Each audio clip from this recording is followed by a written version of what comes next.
Yes, you guys, welcome back. The News Daily video series will be powered by Snickers Protein throughout the entirety of January.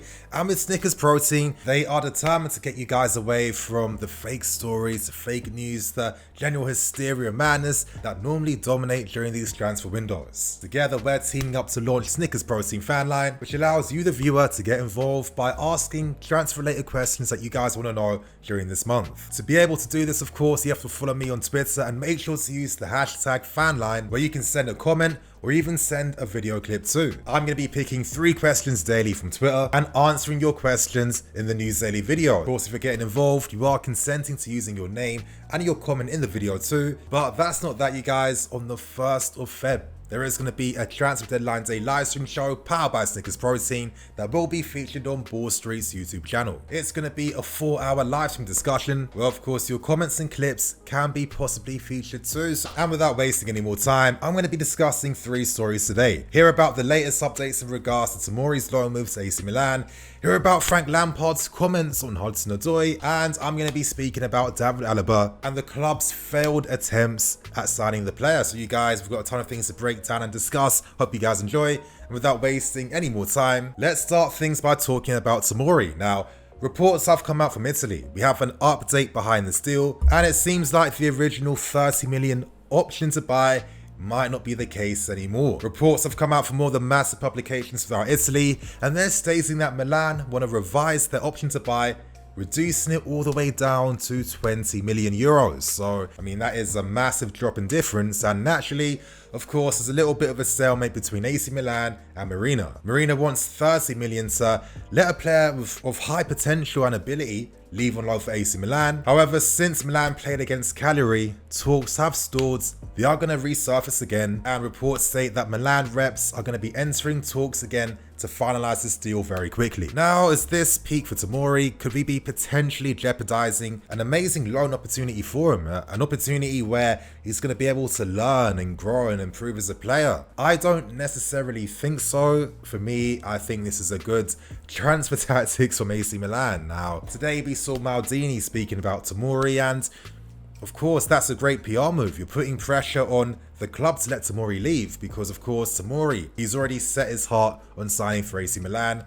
We can't jeopardize that loan move, not when everything else has been agreed and finalized. And if you're Tomori and you're hearing that Maldini, the great Maldini, one of the best defenders of his generation in the history of the sport, is in praise of you, in praise of your potential, and wants you to sign, how can he really say no? It does feel like Milan are taking advantage of, our very public interest in signing a defender in the next window. In a sense, this move to Milan could be an escape for Tomori if things don't work out, but I think that's only the case if you only assess the story from a very cynical point of view. I do think that in the long term, if Tomori excels there, because again, it's not like he has a guaranteed place straight in that team. He has to fight for his place there, which is standard for any player that has ambitions to play at a top level. Personally, I think he can do it. He'll grow and become a much better and stronger player, but who knows, anything can happen.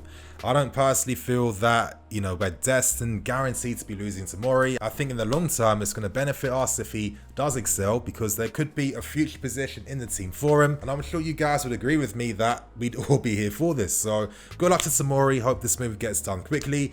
And to now move on to the second story today, I want to speak about Frank Lampard's comments on Hudson Odoi. Now there's a bit of controversy with the online fan base in regards to Lampard's comments on Hudson Odoi. Now, I'm going to read it on screen for you guys. After Lampard was questioned in regards to Hudson Odoi, Havertz and Pulisic and who he's going to start in the game versus Leicester, Frank said he's definitely playing well and improving, and I think it's a little bit of a lazy stat, the one about where we are scoring when he's on the pitch, but he's directly involved in goals, assists and scoring. I think those are good stats, but he is, for me, making assists and scoring goals. He is playing at a really high level, where we saw him last year recovering from an injury. I think his confidence visually to beat his man, go 1 versus 1, which he has to be about, wasn't quite there. We have to understand that because he's young and he's come off the back of a really bad injury, now we're seeing the comeback and we're seeing him run up behind the line. Hence when he scores a goal against Morecambe. I know it's Morecambe, but he breaks the line and scores a goal. He's doing that much more regularly now, which is what I asked from him. So his progression is there, and he's getting his chances, and he will get more.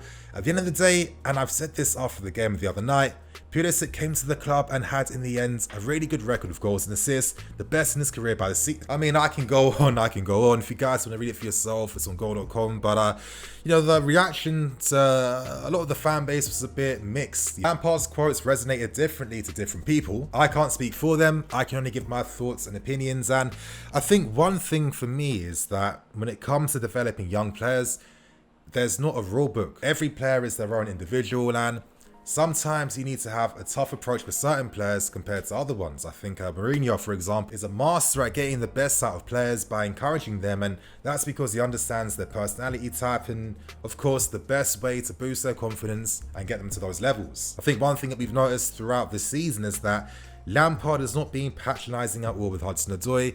He's constantly challenging him. He's constantly telling him to improve. He's constantly, you know, pushing him on. I think when Lampard was making that point about lazy stats, maybe this is the manager projecting his own frustrations behind how, you know, sometimes stats are used out of context quite a lot when it comes to football discussions these days. Considering the context of the interview, I don't think Lampard said that to diminish HUDSON-ODOI's effects on the team or his abilities. I just personally think he's focusing more on how stats are used compared to how they're used with HUDSON-ODOI in the team. To be honest, when I read things, this did not resonate with me immediately. I thought the focus from the interview was more on HUDSON-ODOI being pushed on and spurred on more by Frank Lampard. For me, the fact that Lampard has this energy for Callum tells me that Callum is mentally strong, that, you know, Callum loves the challenge. He likes to be spurred on, he likes to be pushed on. And even though Callum is getting a lot of love, deserved love finally, after what was a very indifferent last year. Of course, with his injury worries, coming back from a severe injury where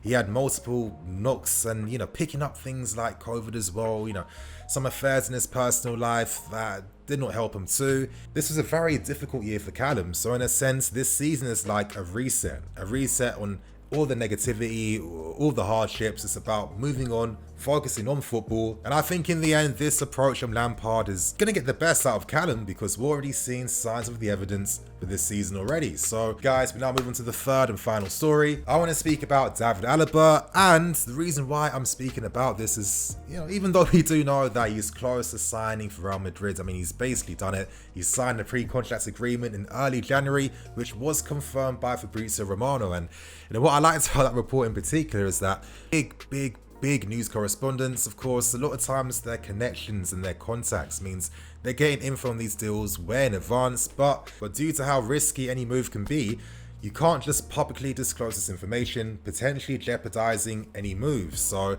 it seems like Romano knew about this deal for a while, and that's why he was finally allowed to confirm things earlier today. Now you're thinking, Nini, he's signed for Madrid.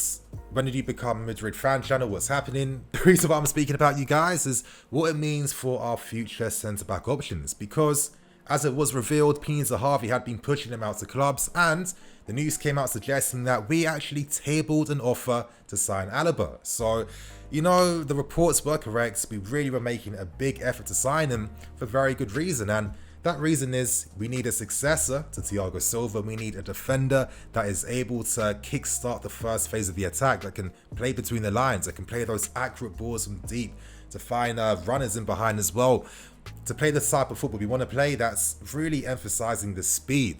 You need defenders that can bring this, and it's no surprise why Thiago has been such a ridiculously big success, making the EPL look extremely easy. Maybe the club's attempts for Alaba reveals more interesting things about our plans for this summer, because of course if we sign Alaba on a free, this gives you more money to spend on other targets and other positions in the window, and considering the efforts we want to make for Declan Rice and for Haaland, you can imagine these guys are going to cost a ton of money. It seems maybe Alaba was the first choice target in regards to the sense that we made an offer for the player. He rejected us because he's had his heart set on Real Madrid, and to be honest, this explains even more the news surrounding Upamecano and the club's big interest to sign him. For me, I'm personally here for that deal. I think he's an exceptional player. I know after that game against United when they lost 5-0, his clout went down, but you know, when you watch these guys, you know, one-off games like that don't really make a big difference for me personally. So it seems like we are going to push on. It seems like we were close to signing Alaba, but it didn't come through in the end. But anyway, you guys, on that note, I'm going to wrap things up, keep things moving. Of course, there is going to be a match review out later. Hopefully we get that win against Leicester. I got my prediction right for the game versus Liverpool and Man United. So, of course, I'm predicting a win tonight against Leicester. I feel optimistic, and you guys, I'll see you later with the match review.